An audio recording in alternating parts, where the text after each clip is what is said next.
Chapitre 7. L'interrogatoire. À peine de Villefort fut-il hors de la salle à manger qu'il quitta son masque joyeux pour prendre l'air grave d'un homme appelé à cette suprême fonction de prononcer sur la vie de son semblable. Or, malgré la mobilité de sa physionomie, mobilité que le substitut avait, comme doit faire un habile acteur, plus d'une fois étudiée devant sa glace, ce fut cette fois un travail pour lui que de froncer son sourcil et d'assombrir ses traits. En effet, à part le souvenir de cette ligne politique suivie par son père, et qui pouvait, s'il ne s'en éloignait complètement, faire dévier son avenir, Gérard de Villefort était en ce moment aussi heureux qu'il est donné à un homme de le devenir. Déjà riche par lui-même, il occupait à 27 ans une place élevée dans la magistrature. Il épousait une jeune et belle personne qu'il aimait, non pas passionnément, mais avec raison, comme un substitut du procureur du roi peut aimer. Et outre sa beauté, qui était remarquable, mademoiselle de Saint-Méran, sa fiancée, appartenait à une des familles les mieux en cour de l'époque. Et outre l'influence de son père et de sa mère, qui, n'ayant point d'autre enfant, pouvaient la consacrer tout entière à leur gendre, elle apportait encore à son mari une dot de 50 000 écus qui, grâce aux espérances, ce mot atroce inventé par les entremetteurs de mariage, pouvait s'augmenter un jour d'un héritage d'un demi-million. Tous ces éléments réunis composaient donc, pour Villefort, un total de félicité éblouissant, à ce point qu'il lui semblait voir des taches au soleil, quand il avait longtemps regardé sa vie intérieure avec la vue de l'âme. À la porte, il trouva le commissaire de police qui l'attendait. La vue de l'homme noir le fit aussitôt retomber des hauteurs du troisième ciel sur la terre matérielle où nous marchons. Il composa son visage, comme nous l'avons dit, et s'approchant de l'officier de justice, « Me voici, monsieur, lui dit-il. J'ai lu la lettre, et vous avez bien fait d'arrêter cet homme. Maintenant, donnez-moi sur lui et sur la conspiration tous les détails que vous avez recueillis. » « De la conspiration, monsieur, nous ne savons rien encore. Tous les papiers saisis sur lui ont été enfermés en une seule liasse et déposés cachetés sur votre bureau. Quant au prévenu, vous l'avez vu par la lettre même qui le dénonce. C'est un nommé Edmond Dantès, second à bord du trois-mâts le Pharaon, faisant le commerce de coton avec Alexandrie et Smyrne et appartenant à la maison Morel et Fils de Marseille. Avant de servir dans la marine marchande, avait-il servi dans la marine militaire? Oh non, monsieur, c'est un tout jeune homme. Quel âge? 19 ou 20 ans au plus. En ce moment, et comme Villefort, en suivant la grande rue, était arrivé au coin de la rue des Conseils, un homme qui semblait l'attendre au passage l'aborda. C'était monsieur Morel. « Ah, monsieur de Villefort !» s'écria le brave homme en apercevant le substitut. « Je suis bien heureux de vous rencontrer. Imaginez-vous qu'on vient de commettre la méprise la plus étrange, la plus inouïe. On vient d'arrêter le second de mon bâtiment, Edmond Dantès. »« Je le sais, monsieur, » dit Villefort, « et je viens pour l'interroger. »« Oh, monsieur, » continua monsieur Morel, emporté par son amitié pour le jeune homme, « vous ne connaissez pas celui qu'on accuse, et je le connais, moi. Imaginez-vous l'homme le plus doux, l'homme le plus probe, et j'oserais presque dire l'homme qui sait le mieux son état de toute la marine marchande.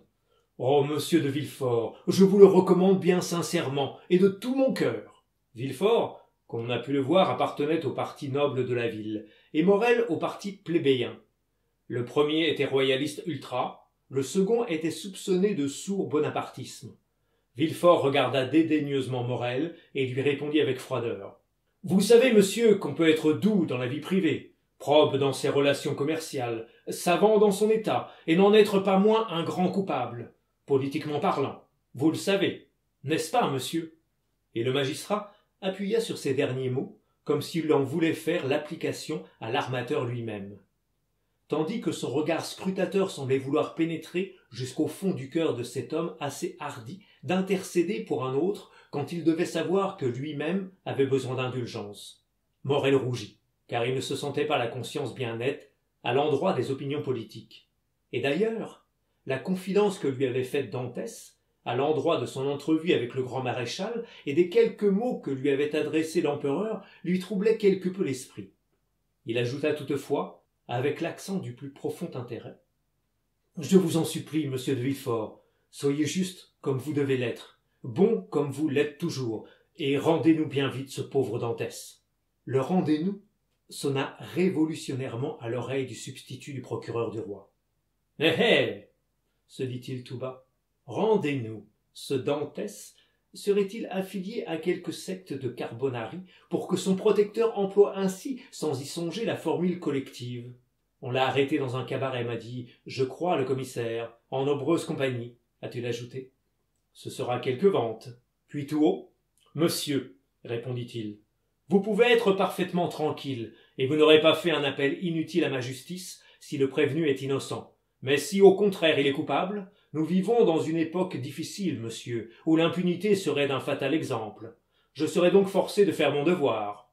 Et sur ce, comme il était arrivé à la porte de sa maison, adossée au palais de justice, il entra majestueusement, après avoir salué, avec une politesse de glace, le malheureux armateur, qui resta comme pétrifié à la place où l'avait quitté Villefort. L'antichambre était pleine de gendarmes et d'agents de police. Au milieu d'eux, gardés à vue, enveloppé de regards flamboyants de haine, se tenait debout, calme et immobile, le prisonnier. Villefort traversa l'antichambre, jeta un regard oblique sur Dantès, et après avoir pris une liasse que lui remit un agent, disparut en disant « Qu'on amène le prisonnier !» Si rapide qu'eût été ce regard, il avait suffi à Villefort pour se faire une idée de l'homme qu'il allait avoir à interroger. Il avait reconnu l'intelligence dans ce front large et ouvert, le courage dans cet œil fixe et ce sourcil froncé, et la franchise dans ses lèvres épaisses et à demi ouvertes, qui laissaient voir une double rangée de dents blanches comme l'ivoire. La première impression avait été favorable à Dantès. Mais Villefort avait entendu dire si souvent, comme un mot de profonde politique, qu'il fallait se défier de son premier mouvement, attendu que c'était le bon, qu'il appliqua la maxime à l'impression, sans tenir compte de la différence qu'il y a entre les deux mots. Il étouffa donc les bons instincts qui voulaient envahir son cœur pour livrer de là assaut à son esprit, arrangea devant la glace sa figure des grands jours et s'assit, sombre et menaçant, devant son bureau. Un instant après, Dantès entra. Le jeune homme était toujours pâle, mais calme et souriant. Il salua son juge avec une politesse aisée, puis chercha des yeux un siège, comme s'il eût été dans le salon de l'armateur Morel. Ce fut alors seulement qu'il rencontra ce regard terne de Villefort, ce regard particulier aux hommes de palais, qui ne veulent pas qu'on lise dans leurs pensées, et qui font de leur œil un verre dépoli. Ce regard lui apprit qu'il était devant la justice, figure aux sombres façons. « Qui êtes-vous, et comment vous nommez-vous » demanda Villefort. « Je m'appelle Edmond Dantès, monsieur, » répondit le jeune homme d'une voix calme et sonore. « Je suis second à bord du navire le Pharaon, qui appartient à messieurs Morel et fils. Votre âge ? 19 ans. Que faisiez-vous au moment où vous avez été arrêté ? J'assistais au repas de mes propres fiançailles, monsieur, dit Dantès d'une voix légèrement émue. Tant ce contraste était douloureux de ces moments de joie avec la lugubre cérémonie qui s'accomplissait, tant le visage sombre de monsieur de Villefort faisait briller de toute sa lumière la rayonnante figure de Mercédès. « Vous assistiez au repas de vos fiançailles, » dit le substitut en tressaillant malgré lui. « Oui, monsieur, je suis sur le point d'épouser une femme que j'aime depuis 3 ans. » Villefort, tout impassible qu'il était d'ordinaire, fut cependant frappé de cette coïncidence, et cette voix émue de Dantès, surpris au milieu de son bonheur, alla éveiller une fibre sympathique au fond de son âme. Lui aussi se mariait, lui aussi était heureux, et on venait troubler son bonheur pour qu'il contribuât à détruire la joie d'un homme qui, comme lui, touchait déjà au bonheur. Ce rapprochement philosophique, pensa-t-il, fera grand effet à mon retour dans le salon de M. de Saint-Méran. Et il arrangea d'avance dans son esprit, et pendant que Dantès attendait de nouvelles questions, les mots antithétiques à l'aide desquels les orateurs construisent ces phrases ambitieuses d'applaudissements, qui parfois font croire à une véritable éloquence. Lorsque son petit speech intérieur fut arrangé, Villefort sourit à son effet, et revenant à Dantès, « Continuez, monsieur, dit-il. »« Que voulez-vous que je continue ?»« D'éclairer la justice. »« Que la justice me dise sur quel point elle veut être éclairée, et je lui dirai tout ce que je sais. Seulement, ajouta-t-il à son tour avec un sourire, je la préviens que je ne sais pas grand-chose. Avez-vous servi sous l'usurpateur? J'allais être incorporé dans la marine militaire lorsqu'il est tombé. On dit vos opinions politiques exagérées, dit Villefort, à qui l'on n'avait pas soufflé un mot de cela, mais qui n'était pas fâché de poser la demande comme on pose une accusation. Mes opinions politiques à moi, monsieur? Hélas, c'est presque honteux à dire, mais je n'ai jamais eu ce qu'on appelle une opinion. J'ai 19 ans à peine. Comme j'ai eu l'honneur de vous le dire, je ne sais rien, je ne suis destiné à jouer aucun rôle. le peu que je suis et que je serai, si l'on m'accorde la place que j'ambitionne, c'est à M. Morel que je le devrai. Aussi, toutes mes opinions, je ne dirais pas politiques, mais privées, se bornent-elles à ces trois sentiments. J'aime mon père, je respecte M. Morel, et j'adore Mercédès. Voilà, monsieur, tout ce que je puis dire à la justice. Vous voyez que c'est peu intéressant pour elle. À mesure que Dantès parlait, Villefort regardait son visage à la fois si doux et si ouvert, et se sentait revenir à la mémoire les paroles de Renée, qui, sans le connaître, lui avait demandé son indulgence pour le prévenu.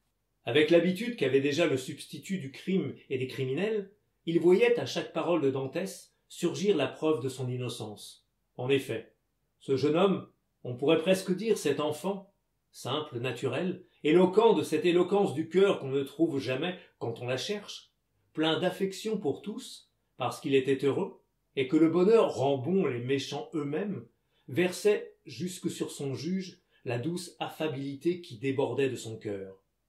Edmond n'avait dans le regard, dans la voix, dans le geste, tout rude et tout sévère qu'avait été Villefort envers lui, que caresse et bonté pour celui qui l'interrogeait. « Pardieu, se dit Villefort, voici un charmant garçon, cela me vaudra un bon serrement de main devant tout le monde, et un charmant baiser dans un coin. » Et à cette douce espérance, la figure de Villefort s'épanouit, de sorte que, lorsqu'il reporta ses regards de sa pensée à Dantès, qui avait suivi tous les mouvements de physionomie de son juge, souriait comme sa pensée. « Monsieur, dit Villefort, vous connaissez-vous quelques ennemis? »« Des ennemis à moi, dit Dantès. J'ai le bonheur d'être trop peu de choses pour que ma position m'en ait fait. Quant à mon caractère, un peu vif peut-être, j'ai toujours essayé de l'adoucir envers mes subordonnés. J'ai 10 ou 12 matelots sous mes ordres. Qu'on les interroge, monsieur, et ils vous diront qu'ils m'aiment et me respectent, non pas comme un père, je suis trop jeune pour cela, mais comme un frère aîné. Mais à défaut d'ennemis, peut-être avez-vous des jaloux. Vous allez être nommé capitaine à 19 ans, ce qui est un poste élevé dans votre état. Vous allez épouser une jolie femme qui vous aime, ce qui est un bonheur rare dans tous les états de la terre. Ces deux préférences du destin ont pu vous faire des envieux. Oui, vous avez raison. Vous devez mieux connaître les hommes que moi, et c'est possible. Mais si ces envieux devaient être parmi mes amis, je vous avoue que j'aime mieux ne pas les connaître, pour ne point être forcé de les haïr. Vous avez tort, monsieur. Il faut toujours autant que possible voir clair autour de soi. Et en vérité, vous me paraissez un si digne jeune homme que je vais m'écarter pour vous des règles ordinaires de la justice et vous aider à faire jaillir la lumière en vous communiquant la dénonciation qui vous amène devant moi. Voici le papier accusateur. Reconnaissez-vous l'écriture? Et Villefort tira la lettre de sa poche et la présenta à Dantès. Dantès regarda et lut. Un nuage passa sur son front, et il dit « Non, monsieur, je ne connais pas cette écriture. Elle est déguisée, et cependant, elle est d'une forme assez franche. En tout cas, c'est une main habile qui l'a tracée. Je suis bien heureux, ajouta-t-il en regardant avec reconnaissance Villefort, d'avoir affaire à un homme tel que vous, car en effet, mon envieux est un véritable ennemi. » Et à l'éclair qui passa dans les yeux du jeune homme, en prononçant ces paroles, Villefort put distinguer tout ce qu'il y avait de violente énergie cachée sous cette première douceur. « Et maintenant, voyons, » dit le substitut. « Répondez-moi franchement, monsieur, non pas comme un prévenu à son juge, mais comme un homme dans une fausse position répond à un autre homme qui s'intéresse à lui. Qu'y a-t-il de vrai dans cette accusation anonyme ?»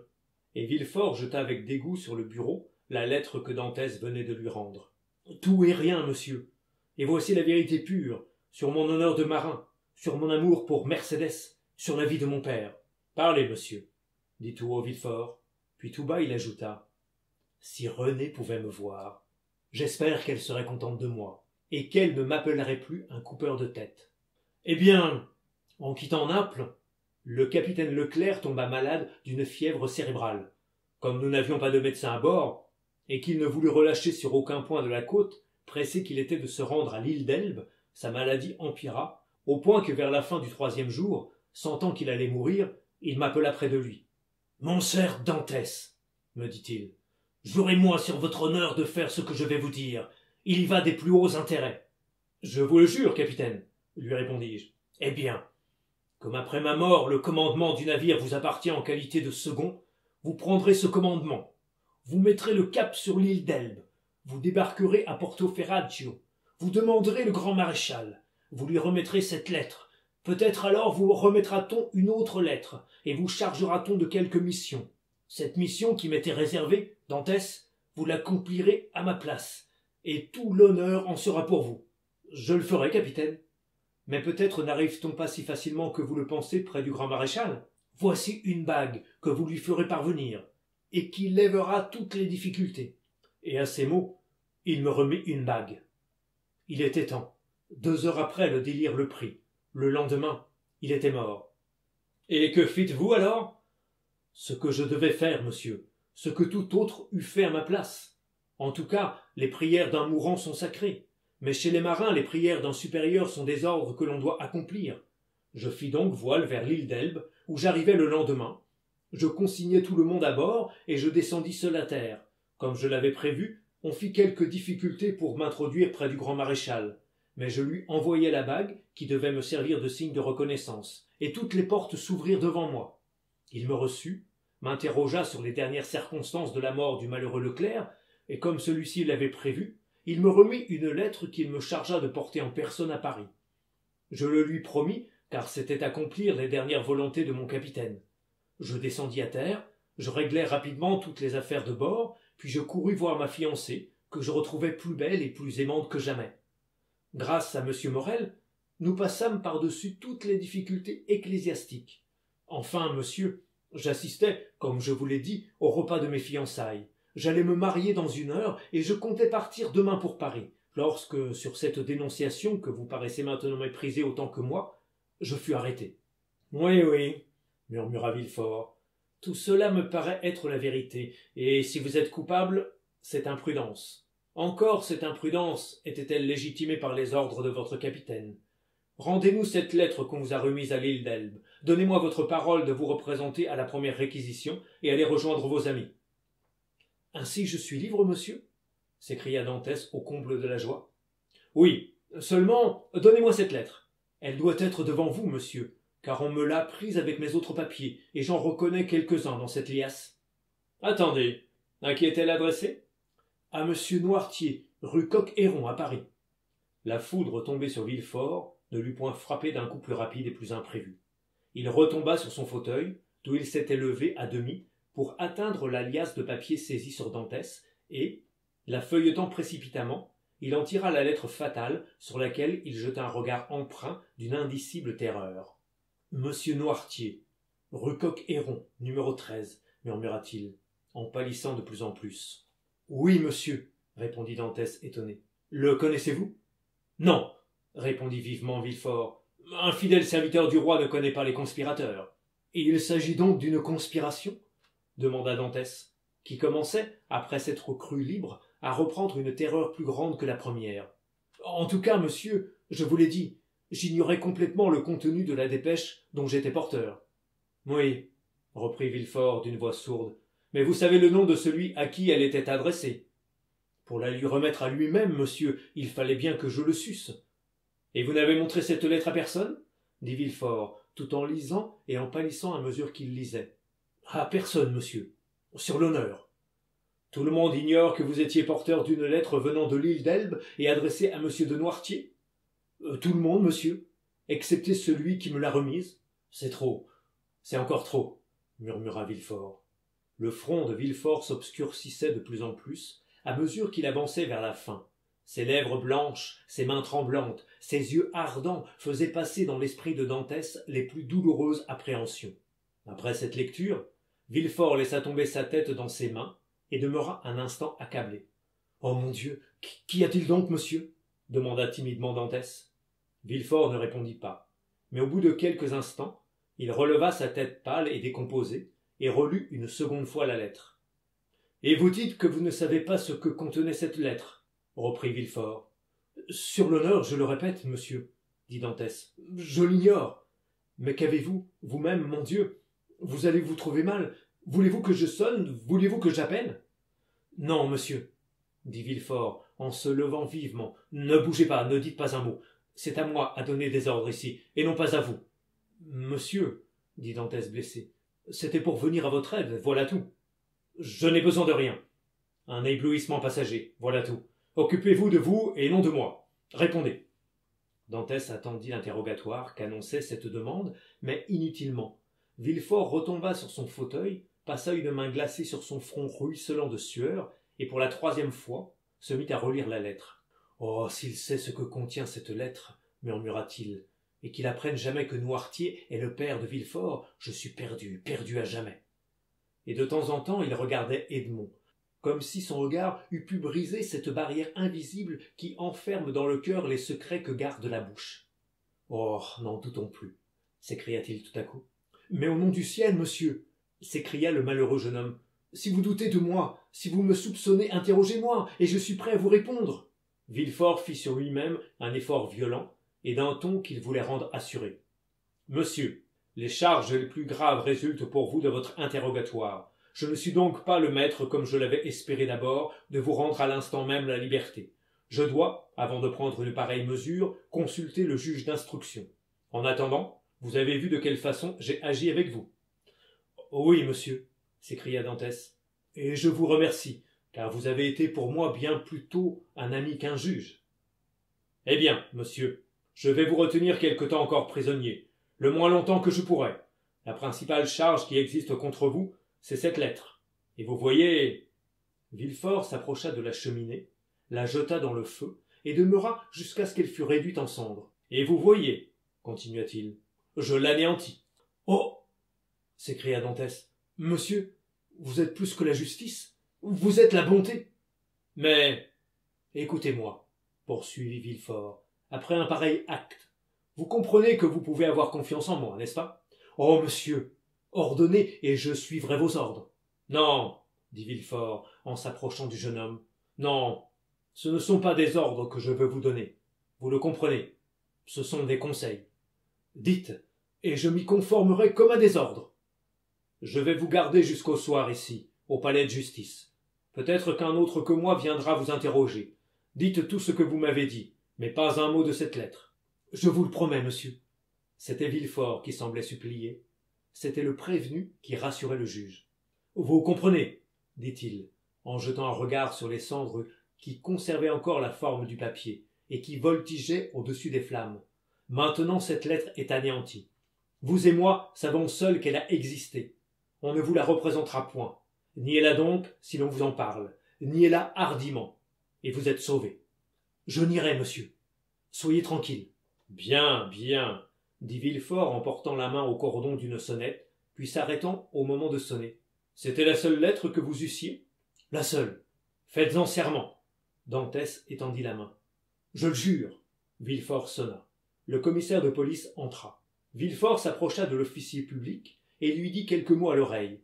Le commissaire répondit par un simple signe de tête. « Suivez, monsieur, » dit Villefort à Dantès. Dantès s'inclina, jeta un dernier regard de reconnaissance à Villefort et sortit. À peine la porte fut-elle refermée derrière lui que les forces manquèrent à Villefort et qu'il tomba presque évanoui sur un fauteuil. Puis, au bout d'un instant, « Oh mon Dieu !» murmura-t-il. « À quoi tiennent la vie et la fortune? Si le procureur du roi eût été à Marseille, si le juge d'instruction eût été appelé au lieu de moi, j'étais perdu. Et ce papier maudit me précipitait dans l'abîme. Ah, mon père, serez-vous donc toujours un obstacle à mon bonheur en ce monde, et dois-je lutter éternellement avec votre passé? » Puis tout à coup, une lueur inattendue parut passer par son esprit, et illumina son visage. Un sourire se dessina sur sa bouche encore crispée, ses yeux hagards devinrent fixes, et parurent s'arrêter sur une pensée. « C'est cela, dit-il, oui, cette lettre qui devait me perdre fera ma fortune peut-être. Allons, Villefort, à l'œuvre !» Et après s'être assuré que le prévenu n'était plus dans l'antichambre, le substitut du procureur du roi sortit à son tour et s'achemina vivement vers la maison de sa fiancée.